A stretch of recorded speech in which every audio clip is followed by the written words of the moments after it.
Ngayon, mag-test naman tayo ng heating element ng electric dryer. Pero bago tayo mag-umpisa na mag-test, ay sasabihin ko muna kung bakit ako wala akong ganong experience. Hindi ako lisensyado. Hindi ako certified. Experience, meron din akong konti nakakaintindi. Pero kaya ko man lang sinishare to maski hindi ako ganong experience. Kasi para hindi kayo maloko ng mga manlulokong technician, dahil marami manluloko eh. Kasi dalawang klase lang naman ng tao eh. Manluloko at saka naluloko. Pero ang sasabihin ko sa inyo, walang naluloko kung walang magpapaloko. Ngayon, pagka wala kang nalalaman, ikaw na yung nagpapaloko. Ngayon, ang sasabihin niya yung technician. Sabihin mo, ayaw uminit yung tinawagan mo yung technician, ayaw uminit eh. Umaandar pero hindi uminit. Ngayon, hindi matuyo yung dryer mo. Ngayon, sasabihin yung technician, ito, tignan niya na. Alam niya na kung saan. Halimbawa, ito, kasi ito, maski wala ka ng tester, makikita mo to, mga ito, kung putol dito, kabilaan.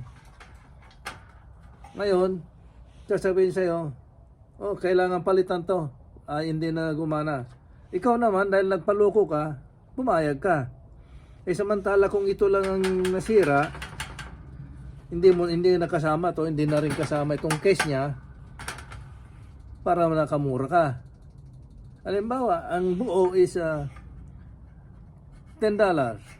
Ang buo. Kung yung mga ito is $2 lang, ito, $3. Di $3 lang dapat ang binili mo. Kung nakakaintindi ka ngayon. Kasi pagka yung nakakaintindi ka, hindi naman ipipilit yung technician na, palitan na natin lahat. No, hindi ipipilit. Kung sabi mo, testingin mo nga to, testingin mo yan. Kung makita mo naman yung tinesting niya yan ang hindi gumana, at gumana lahat, di yan lang ang palitan niya. Hindi niya ipipilit yan. Ngayon, bago tayo mag-test, ito yung thermostat automatic cut-off niya.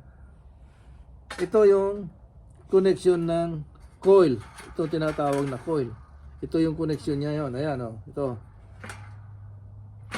Ito yung thermostat. Ito yung thermal fuse. Yan, itetest mo lahat. Ito, yung connection niyang wire niya. Pero, bago ka mag-test, kailangan mai-separate lahat. Matanggal lahat. Hindi nakalagay, hindi nakapatong dito, yung ganyan. Maski natanggal kung nakapatong na ganyan, dapat hindi nakapatong dyan. Dapat na yung nalalaman mo na yan, yung walang continuity yung pagpapatungan mo. Halimbawa, kagaya nito. Yan, walang continuity dahil plastic. Ngayon, ang gagamitin natin na pag-test ay analog tester. Ang ilagay mo dyan, kung gusto mo yung may tunog, ilagay mo dito sa may speaker ito.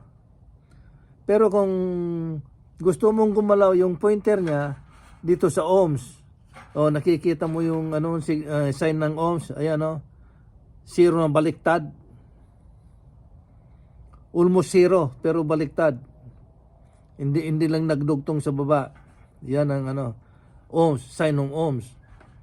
Ilagay mo dito, ito may pangalan ng ohms to, ito. Ngayon,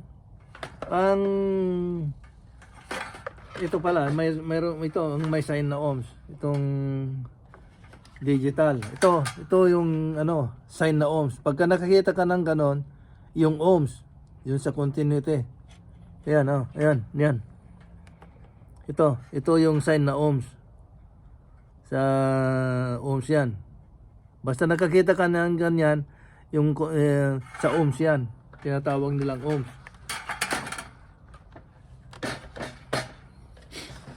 O ngayon, di mag-test na tayo. Ilagay mo ngayon doon sa ako ilalagay natin muna diyan sa sa times 1 times 1k. Ilagay natin muna. Pagka gumalaw yung ito na hanggang dito, maski hanggang diyan. Pag gumalaw hanggang diyan, meaning buo kagaya nito. Pero i-calibrate mo to, itong pagka-calibrate mo. Ano mo hanggang sa 0. Ganyan na. O, di ba ganyan? Yan. Pagka ganyan, hindi pwede. Kaya ganun mo. Ilagay mo doon, pihiti mo hanggang doon sa 0. Yan. Yan. Nakakalibrate na yan. Yan. Yan. Ngayon, mag-test na tayo. Ito muna. Alam nyo na kung ano mga pangalan, di ba? Yung automatic cut-off niya.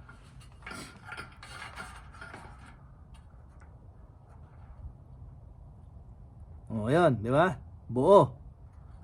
Buo yan. Ngayon, ito naman sa coil. Ang ano natin, ito dito. O, yan, buo. O, halimbawa, ditong coil mismo ang ano natin.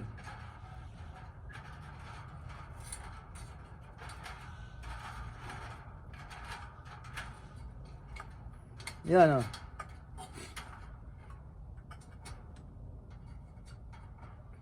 Yan. Yung sa coil. Yan.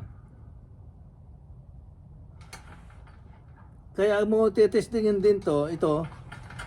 Kaya mo rin tetestingin ito, para malaman mo kung ito ang buo at saka ito hindi buo. Kaya kailangan mo rin malaman kung buo rin ito. Tungkol plug niya. Yan. O yan. Kaya ito sa thermostat, buo. Ito naman sa thermal fuse, buo. Pero kailangan tanggalin mo lahat yon na nakapatong dun sa hindi bakal para nakakasiguro ka na hindi kumukuha doon ng energy niya. Ngayon,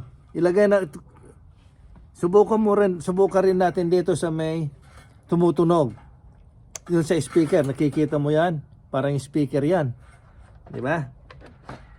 Ilagay, ano natin. Ako mismo, pagka nagtetesting ako ng continuity, karamihan nilalagay ko lang sa may tunog dahil hindi ko na pa-speaker para hindi ko natitignan. Ayun. Oh. Ayun. Ayun. Di ba?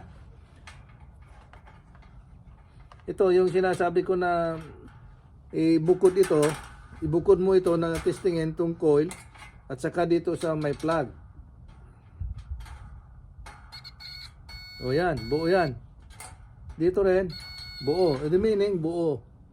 Ayos yan, di ba? Kaya importante na mayroon kang nalalaman. Maski konti lang. Nakagaya ko, hindi naman ako talaga, yung sinabi ko na hindi ako talagang expert. Pero nakakaintindi. Iba yung expert at saka nakakaintindi. Yan. Kung nagustuhan nyo to, i-like nyo, i-comment nyo. Ay kung nagugustuhan nyo talaga, pwede nyo rin i-share siguro. Kung gusto nyo i-share. At mag-subscribe kung gusto ninyong i-subscribe.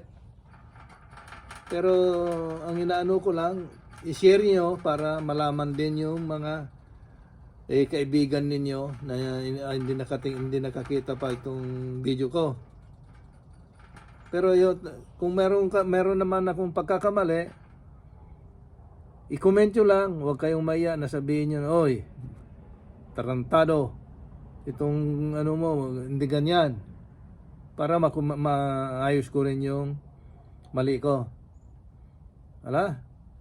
Sa susunod naman na video natin,